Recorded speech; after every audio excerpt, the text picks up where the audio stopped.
పంచమి మాఘమాసంలో పంచమిని శ్రీ పంచమి అని పిలుస్తారు. ఆ రోజు ప్రకృతిలో సరస్వతి అనే శక్తి ఆవిర్భవించిన రోజు. అందుకని చాలా శక్తిమంతమైన రోజు ఆ రోజు. మరి ఆ రోజు ఏం చేయాలండి అంటే, సౌందర్య లహరిలో 3 సారస్వత శ్లోకాలున్నాయి. 3 ప్రయోగాల్లాంటివి. అందులో ఏ బీజాక్షరాలు పైకుండవు. కానీ బీజాక్షర శక్తిని నిక్షిప్తం చేసుకున్న శ్లోకాలు. ఆ 3 శ్లోకాలు హాయిగా చదువుకోవచ్చు. శ్రీపంచమి అంటే విశ్వంలో సరస్వతీదేవి అనే జ్ఞానశక్తి ఆవిర్భవించిన రోజు. అందుకని ఈ శుభ సందర్భంలో సౌందర్య లహరిలో ఉన్న 3 అద్భుతమైన సరస్వతి మంత్రాల్ని నేర్చుకుందాం.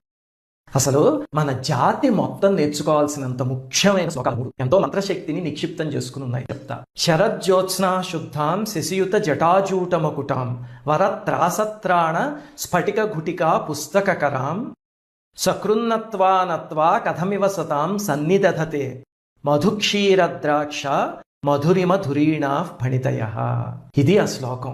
కవీంద్రాణం చేత కమలవన బాలా తపరుచిం భజంతే ఏ సంతః కతిచిదరుణామేవ భవతీం విరించి ప్రేయస్యాః తరుణతర శృంగారలహరి గభీరాభిర్వాగ్భిః విద్ధతి సతాం రంజనమమి. ఇందులో చెప్పిన స్వరూపాన్ని అరుణ సరస్వతి అంటారు. ఇంకా 3వ శ్లోకం అదేమిటి అంటే 15, 16, 17 శ్లోకం సౌందర్యలహరిలో. సవిత్రీ భిర్వాచాం